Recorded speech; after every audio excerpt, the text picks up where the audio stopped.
একটা মানুষের খারাপ হওয়ার জন্য, জঘন্য হওয়ার জন্য এতটুকু যথেষ্ট, সে আরেকজন মুসলমানকে তুচ্ছ করে, তাচ্ছিল্য করে। তার মানে আমি যদি আরেকজনকে তুচ্ছ করি, তাচ্ছিল্য করি, তাহলে আমি খারাপ। কুল্লুল মুসলিম আলাল মুসলিমি হারাম দামুহু ওয়া মালুহু ওয়া ইরদুহু, প্রত্যেক মুসলমানের জন্য আরেক মুসলমানের উপরে হারাম। মুসলমান মুসলমানের উপরে, মুসলমান মুসলমানের রক্ত বের করতে পারে না, মুসলমান মুসলমানের সম্পত্তি মেরে দিতে পারে না, মুসলমান মুসলমানের সম্মান নষ্ট করতে পারে না। মুসলিম 2564 নম্বর হাদিস। আমি আপনাকে বোঝাতে চাইলাম আদব কি। রাসূল সাল্লাল্লাহু আলাইহি সাল্লাম এই হাদিসে কি বললেন, সালাফ তাই বলছেন। তোমরা নিজেকে নিয়ে চিন্তা করো, আরেকজনের চিন্তা করার প্রয়োজন নেই। কেন? শেষ সময় এমন হয়ে যাবে। মিশকাতের একটি হাদিসের মধ্যে এসেছে, রাসূল সাল্লাল্লাহু আলাইহি সাল্লাম বলেন, আব্দুল্লাহ জি, তখন তোমার অবস্থা কেমন হবে? কখন? যখন আমানতের মধ্যে খেয়ানত ঢুকে যাবে, যখন ইতর শ্রেণীর লোকেদের মধ্যে তুমি বসবাস করবে, তাদের মধ্যে ভালো খারাপ সব থাকবে, কিন্তু মিক্সার হয়ে যাবে। এ কথা বলে দুইটা হাতের আঙ্গুল পরস্পরের মধ্যে ঢুকিয়ে দিয়ে বললেন, এভাবে একাকার হয়ে যাবে, মানুষ ইতর হয়ে যাবে, মানুষ নিকৃষ্ট হয়ে যাবে, মানুষ খারাপ হয়ে যাবে, মানুষ বর্বর হয়ে যাবে, ভালো মন্দ সব মিশে যাবে। তখন তুমি কি করবে? আব্দুল্লাহ বললেন, আপনিই বলেন, আমি কি করব? রাসূল সাল্লাল্লাহু আলাইহি সাল্লাম বললেন, তুমি যেটা ভালো জানো ওইটাই করবে, আর তুমি যেটা খারাপ জানো ওইটা থেকে বিরত থাকবে। নিজের ঘরে অবস্থান করবে, নিজের জিহ্বাকে সংযত রাখবে, নিজেকে নিয়ে ব্যস্ত থাকবে, আর একজনের চিন্তা করার দরকার নেই। তুমি তোমার নিজের ঈমান বাঁচানোর চেষ্টা করো। এজন্যই সালাফ বললেন, নিজেকে নিয়ে বাঁচো, নিজেকে নিয়ে চিন্তা করো। একজন ঘুষ খায় আর বলে, লোকটা কত খারাপ। কেন? লোকটা ঘুষ খায়। লোকটা কত খারাপ, লোকটা সুদ খায়। লোকটা কত খারাপ, লোকটা মিথ্যা বলে।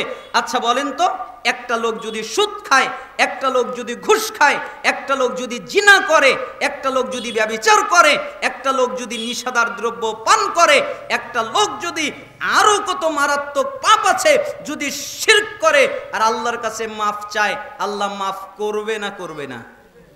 আরো জোরে বলেন, করবে না করবে না? করবে। আল্লাহ মাফ করে দিবে যদি আল্লাহর কাছে মাফ চায়। কিন্তু আমি বক্তা যদি কারো গীবত করি বা আপনি কারো বদনাম করেন, আল্লাহ কি আপনাকে মাফ করবে? কখনো না, হতেই পারে না। কেন? গীবতের কোনো মাফ নেই, কোনো ক্ষমা নেই। গীবত করলে মাফ পাওয়া যায় না, ক্ষমা পাওয়া যায় না। তখন পাওয়া যায় যার গীবত করা হয়েছে তার কাছে ক্ষমা চাইলে সে যদি ক্ষমা করে দেয়। সে যতক্ষণ পর্যন্ত ক্ষমা না করবে, কিয়ামত পর্যন্ত যদি আল্লাহর কাছে কান্নাকাটি করে, তাহাজ্জুদ পড়ে, আল্লাহ ক্ষমা করবে না। অতএব সাবধান, মানুষের সম্মান রক্ষা করেন। অতএব সাবধান, মানুষের গীবত করা বন্ধ করেন। অতএব সাবধান, মানুষের পিছনে লাগা বন্ধ করেন। এজন্য তিনি বললেন, শোনো, নিজেদেরকে নিয়ে ব্যস্ত না হয়ে আরেকজনকে নিয়ে ব্যস্ত হয়ে যাও। এই 5 কারণে তোমাদের দোয়া কবুল হয় না। 1, তোমরা আল্লাহর পরিচয় পেয়েছো কিন্তু আল্লাহর হক আদায় করো না। আল্লাহর হক মানে একমাত্র আল্লাহর ইবাদত করা, তার সাথে কাউকে শরীক না করা। 2, তোমরা কোরআনুল কারীম পাঠ করো কিন্তু ওই অনুযায়ী চলো না। তোমাদের জন্য উচিত কোরআন অনুযায়ী চলা। 3, তোমরা বলো আমরা রাসূলকে ভালোবাসি কিন্তু তোমরা তার সুন্নাত ফলো করো না। অতএব তোমাদের উচিত রাসূলের সুন্নাত ফলো করা। 4, তোমরা বলো ইবলিশ খারাপ, জঘন্য, মন্দ, কিন্তু তোমরা ইবলিশকে মানো। তোমাদের জন্য উচিত ইবলিশকে না মানা। 5, তোমরা নিজের দিকে না তাকিয়ে আরেকজনকে নিয়ে ব্যস্ত হয়ে যাও, অথচ তোমাদের উচিত নিজেকে নিয়ে ব্যস্ত হয়ে যাওয়া।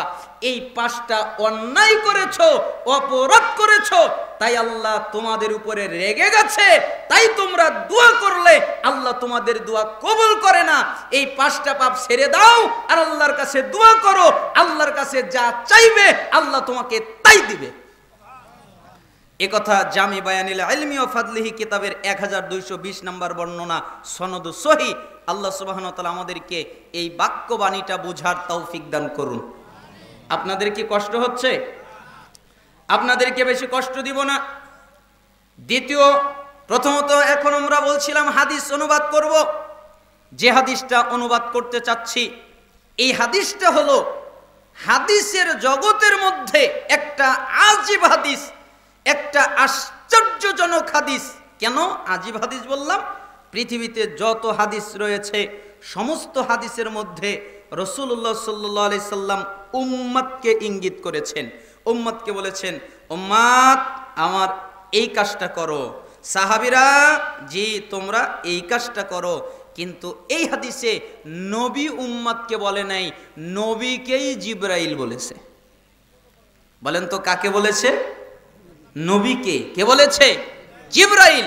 সাহল ইবনে সাদ রাদিয়াল্লাহু আনহু তিনি বলেন, যা জিবরিল আলাইহিস সালাম ইলা নবী সাল্লাল্লাহু আলাইহি সাল্লাম, একদিন জিবরাইল আমিন আমার কাছে আসলেন। এরপরে আমাকে বললেন, খুব শক্ত ভাষায় বললেন, ইয়া মুহাম্মদ, হে মুহাম্মদ, আমি আপনাকে কিছু কথা বলবো, আমি আপনাকে কিছু উপদেশ দেব, আমি আপনাকে কিছু নসিহত করব, আপনি কি তা পালন করবেন? তো রাসূল সাল্লাল্লাহু আলাইহি সাল্লাম বলেন, বলেন আপনি কি বলবেন তা আমি পালন করব। তখন জিবরাইল আমিন খুব কর্কট ভাষায়, শক্ত ভাষায় রাসূলকে বলছেন, ইয়া মুহাম্মদ, হে মুহাম্মদ, ইসমা শিতা ফা ইন্নাকা মাইতুন, আপনি যতদিন খুশি জীবন যাপন করেন, কোনো নিষেধাজ্ঞা নেই, আপনাকে নিষেধ করা হচ্ছে না।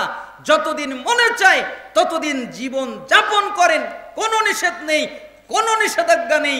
কিন্তু নবী আপনি মনে রাখেন, আপনি মৃত্যুবরণ করবেন। আচ্ছা, আপনারা কি মনে করেন মৃত্যুবরণ করব না আমরা? রাসূল সাল্লাল্লাহু আলাইহি সাল্লাম যদি মৃত্যুবরণ করেন, পৃথিবীর কে আছে যে চিরকাল বেঁচে থাকবে? আল্লাহর নবীর কাছে মালাকুল মাউত আসলেন, এই অফার পৃথিবীর কাউকে দেওয়া হয় নাই।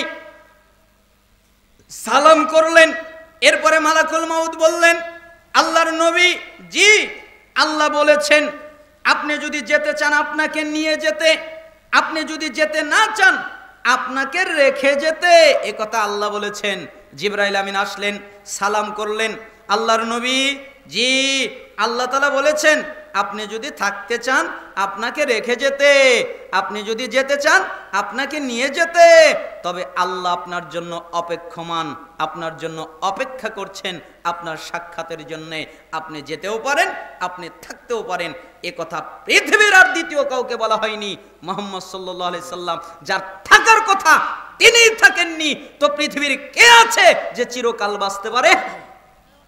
আস্তিক বলেন, নাস্তিক বলেন, মুরতাদ বলেন, ইহুদি বলেন, খ্রিস্টান বলেন, বৌদ্ধ বলেন, হিন্দু বলেন, অগ্নিপূজক বলেন, মুশরিক বলেন, যত দল আছে, যত তরিকা আছে, যত পদ্ধতির লোকেরা আছে, পৃথিবীর সমস্ত জিনিসকে যদি অস্বীকার করে, একটা জিনিসকে অস্বীকার করতে পারবে না, সেটার নাম হলো মৃত্যু।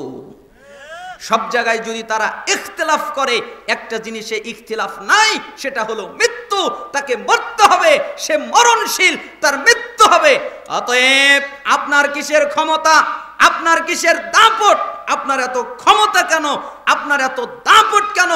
আপনার ক্ষমতার কারণে আপনার ঘরে কেউ প্রবেশ করতে পারে না, আপনার ক্ষমতার কারণে আপনার আসবাবপত্র কেউ ধরতে পারে না, আপনার ক্ষমতার কারণে আপনার পোশাক কেউ ছুঁতে পারে না, আপনার ক্ষমতার কারণে আপনার কত কিছু আছে এগুলো কেউ নাড়তে পারে না।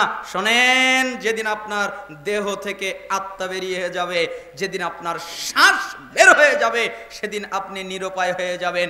যেই ঘরে আপনি কাউকে প্রবেশ করতে দিতেন না, ওই ঘর থেকে আপনাকে টেনে বের করা হবে। আপনি একবারের জন্য বলতে পারবেন না, হায় হায় হায়, আমার ঘর থেকে আমাকে টেনে বের করে কে? এত বড় সাহস কার? আপনার শরীর থেকে আপনার জামা খুলে ফেলে দেওয়া হবে। আপনি একবারের জন্য বলতে পারবেন না, আমার জামাটা খুলে ফেলে কেন? আপনাকে চার কোনা মশুরি করে অথবা চার কোনা কাপড় দিয়ে ঢেকে নিয়ে আপনাকে গোসল করানো হবে। গরম পানি দিয়ে বরই পাতা মিক্স করে আপনার শরীরে ঢেলে দেওয়া হবে। আপনি বলতে পারবেন না পানিটা গরম হয়ে গেছে, আর একটু ঠান্ডা করলে ভালো হতো। আপনাকে কাফনের কাপড় পরিয়ে দেওয়া হবে, নাকে কানে তুলা দিয়ে দেওয়া হবে। আপনি বলতে পারবেন না আমার শ্বাস নিতে কষ্ট হচ্ছে, তোমরা সবাই সরে যাও, আমার নাক থেকে কাপড় মুখ থেকে কাপড় সরিয়ে দাও, আমার শ্বাস নিতে কষ্ট হচ্ছে, আপনার জানাজার সালাত আদায় করবে। কি আজব, আপনি গতকালও অন্যজনের জানাজার সালাত আদায় করেছেন, কিন্তু আজকে পরিস্থিতি উল্টে গেছে, আজকে তারা আপনার জানাজার সালাত আদায় করছে। আপনি যখন আপনাকে কবরে রাখা হবে, আপনি শেষবারের মতো বলতে পারবেন না, আহ দুনিয়ার আসমানটা আরেকবার দেখে নেই, আর তো কোনোদিন দেখতে পারবো না। এজন্য আল্লাহ নবী সাল্লাল্লাহু আলাইহি সাল্লাম বলছেন, আকসিরু যিকরা হাজিমিল লাজ্জাত, স্বাদ বিনষ্টকারী বস্তুর কথা, যেটা স্বাদ নষ্ট করে দেয়, আনন্দ নষ্ট করে দেয়, উল্লাস নষ্ট করে দেয়, সেটার কথা বেশি বেশি করে স্মরণ করো। ওটার নাম হলো মৃত্যু।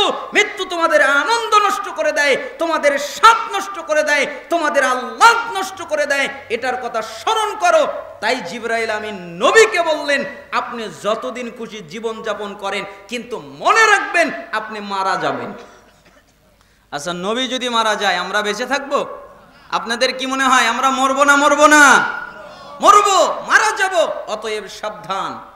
জিবরাইল আমিন বলেন, ইয়া মুহাম্মদ, হে মুহাম্মদ, ওয়াহাবিব মান আহাবাবতা ফাইন্নাকা মাফারিকুহু, আপনি যার সাথে খুশি বন্ধুত্ব করেন, কোনো নিষেধাজ্ঞা নেই, আপনি যাকে তাকে বন্ধু বানাতে পারেন, আপনাকে কোনো নিষেধ করা হচ্ছে না। আপনার বন্ধু হতে পারে কোনো পুরুষ ব্যক্তি, আপনার বন্ধু হতে পারে কোনো নারী ব্যক্তি, আপনার বন্ধু হতে পারে আপনার স্ত্রী, আপনার বন্ধু হতে পারে আপনার সম্পত্তি, আপনার বন্ধু হতে পারে আপনার বাহন, আপনার বন্ধু হতে পারে আপনার আসবাবপত্র, আপনার যা কিছু আছে এগুলো আপনার বন্ধু হতে পারে। কিন্তু মনে রাখেন, যেদিন আপনি চলে যাবেন ওই দিন আপনাকে একা যেতে হবে, আপনার বন্ধুরা কেউ আপনার সাথে যাবে না, আর আপনার বন্ধুদের সাথেও আপনি যাবেন না। আপনারা কি মনে করেন যাবে? আপনার এত বন্ধু, যেই মা আপনার শিওরে বসে কান্নাকাটি করে, আপনি অসুস্থ তাই আপনার মা বসে কান্নাকাটি করে আর আল্লাহকে বলে, আল্লাহ তুমি আমাকে অসুখ দাও আর আমার ছেলেকে সুস্থ করে দাও, কিন্তু আপনি যদি মারা যান ওই মা কি আপনার সাথে কবরে যাবে? এই জন্য সালাফরা বলছেন, তোমার সাথে যে যাবে তাকে সম্মান করো, তার সাথে উত্তম আচরণ করো। তোমার সাথে কি যাবে? তোমার সাথে একটা জিনিস যাবে, ওটা হলো নেক আমল। নেক আমল তোমার সাথে কবরে যাবে, এছাড়া পৃথিবীর কিচ্ছু তোমার সাথে কবরে যাবে না। তাহলে আমাদের বন্ধুকে, অতএব আল্লাহর নবীকে জিবরাইল আমিন বললেন, আপনি যার সাথে খুশি বন্ধুত্ব করেন, কোনো নিষেধাজ্ঞা নেই, কিন্তু মনে রাখেন আপনি তাকে রেখে চলে যাবেন আর সেও আপনাকে রেখে চলে যাবে। ইয়া মুহাম্মদ, হে মুহাম্মদ, ওয়ামাল মা শিতা ফাইন্নাকা মাজজিউন বিহি, মাজজান মুজজান দুটাই পড়া যায়। হে আল্লাহর নবী, আপনি যা খুশি কাজ করেন, কিন্তু মনে রাখেন আপনি তার প্রতিফল পাবেন। মনে রাখেন আপনাকে আল্লাহর সামনে দণ্ডায়মান হতে হবে।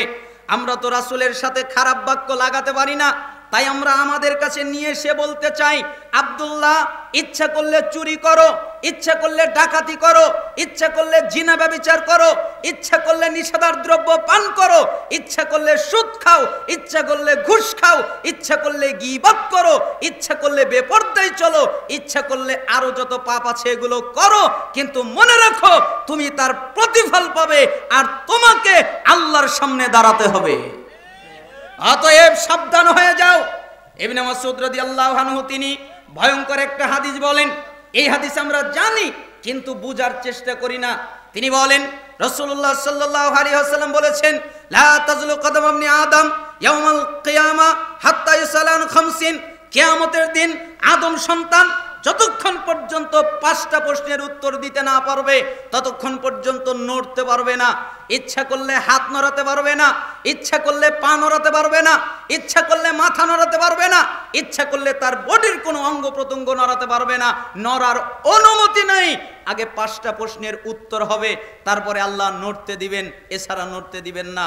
রাসূল সাল্লাল্লাহু আলাইহি সাল্লাম বলেন, আন উমরিহি ফিমা আফনাহু ওয়া আন শাবাবিহি ফিমা আবলাহু ওয়া আন মালিহি মিন আইনা ইকতাসাবাহু ওয়া ফিমা আনফাকাহু ওয়া মাযা আমিলা ফিমা আলিমা। রাসূল সাল্লাল্লাহু আলাইহি সাল্লাম বলেন, আল্লাহ তাআলা বলবেন, আমি তোমাকে 60 বছর দিয়েছিলাম, আমি তোমাকে পুরো জীবন দিয়েছিলাম, আমি তোমাকে 70 বছর দিয়েছিলাম, তুমি তোমার পুরো জীবন কার জন্য ব্যয় করেছো আমাকে বুঝিয়ে দাও। আমি তোমার জীবনের মধ্যে যৌবনকাল দিয়েছিলাম, তুমি এই যৌবনকাল কার জন্য ব্যয় করেছো আমাকে বুঝিয়ে দাও। আমি তোমাকে টাকা পয়সা দিয়েছিলাম, তুমি টাকা পয়সা কিভাবে উপার্জন করেছো, হালাল ভাবে না হারাম ভাবে আমাকে বুঝিয়ে দাও। তুমি টাকা পয়সা পাওয়ার পরে কোথায় ব্যয় করেছিলে, আমার পথে নাকি হারাম পথে, আমাকে তা বুঝিয়ে দাও। আমি তোমাকে জ্ঞান দিয়েছিলাম, তুমি তা অনুযায়ী কি আমল করেছিলে? তুমি জানতে সুদ হারাম, তাহলে কি তা ত্যাগ করেছিলে? তুমি জানতে ঘুষ হারাম, তাহলে কি তা ত্যাগ করেছিলে? তুমি জানতে জিনা ব্যভিচার হারাম, তাহলে কি তা ত্যাগ করেছিলে? তুমি জানতে নিষাদার দ্রব্য পান করা হারাম, তুমি জানতে মিথ্যা বলা হারাম, তুমি জানতে চুরি করা হারাম, তুমি জানতে গীবত করা হারাম, তুমি জানতে বেপরদায় চলা হারাম, তুমি আরো যত হারাম জানতে, তোমার জ্ঞান অনুযায়ী তা কি তুমি আমল করেছিলে? আমাকে তা বুঝিয়ে দাও। আল্লাহর নবী বলেন, এক, মানুষকে তার পুরো জীবন বুঝিয়ে দিতে হবে। দুই, মানুষকে তার পুরো যৌবনকাল বুঝিয়ে দিতে হবে। তিন, মানুষের সম্পত্তির আয় বুঝিয়ে দিতে হবে। চার, মানুষের সম্পত্তির ব্যয় বুঝিয়ে দিতে হবে। পাঁচ, এলেম অনুযায়ী কি আমল করেছে তা বুঝিয়ে দিতে হবে। যতক্ষণ পর্যন্ত বুঝাতে না পারবে ততক্ষণ পর্যন্ত নড়তে পারবে না, নড়ার অনুমতি নাই। তাই জিবরাইল আমিন বললেন, ইয়া মুহাম্মদ, আপনি যা খুশি তাই করেন, কিন্তু মনে রাখেন আপনি আল্লাহর সামনে দাঁড়াবেন। আচ্ছা বলেন, আমাদের আল্লাহর সামনে দাঁড়াতে হবে না? তে আমাদের ভয় হয় না কেন? আমাদের অনুতপ্ত, আমরা অনুতপ্ত হই না কেন? সাহাবীরা পাপ করলে অনুতপ্ত হয়ে যেতেন, তারা দুনিয়া থেকে ক্ষমা নেওয়ার জন্য কত না ছোটাছুটি করতেন। মাইজ বিন মালিক রাদিয়াল্লাহু আনহুর একটা কথা মনে পড়ে গেল, তিনি জিনা করেছিলেন। তাই রাসূল সাল্লাল্লাহু আলাইহি সাল্লামের কাছে আসলেন, এরপরে বললেন, আল্লাহর নবী আপনি আমাকে পবিত্র করেন। রাসূলুল্লাহ সাল্লাল্লাহু আলাইহি সাল্লাম বললেন, যাও আল্লাহর কাছে মাফ চাও, আল্লাহর কাছে ক্ষমা চাও, আল্লাহ তোমাকে মাফ করে দিবে, আল্লাহ তোমাকে ক্ষমা করে দিবে। চলে গেলেন, দ্বিতীয়বার আবার ফিরে আসলো, আল্লাহর নবী জি আপনি আমাকে পবিত্র করেন। আমার কথা বুঝতে পারো না? আমি তোমাকে বলছি আল্লাহর কাছে মাফ চাও, ক্ষমা চাও, আল্লাহ মাফ করে দিবেন, চলে যাও। চলে গেলেন, তৃতীয়বার আবার আসলেন, আল্লাহর নবী আপনি আমাকে পবিত্র করেন, একই কথা বললেন, আবার চলে গেলেন। চতুর্থবার আসলেন, আবার রাসূল সাল্লাল্লাহু আলাইহি সাল্লাম বললেন, তুমি কি আমার কথা বুঝতে পারো না?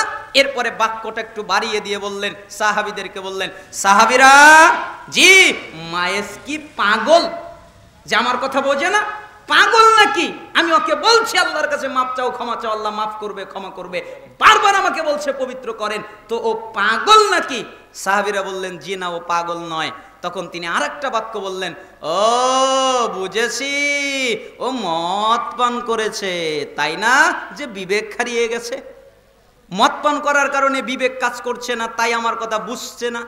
তখন সাহাবীরা, একজন সাহাবীর নাকটা মুখের সাথে লাগিয়ে দিয়ে বললেন, জি না, মদ পান করে নাই। তখন রাসূল সাল্লাল্লাহু আলাইহি সাল্লাম বললেন, পাগলও না, মদও পান করে নাই, তা আমি ওকে বলছি আল্লাহর কাছে মাফ চাও, ক্ষমা চাও, আমার কথা বোঝে না কেন?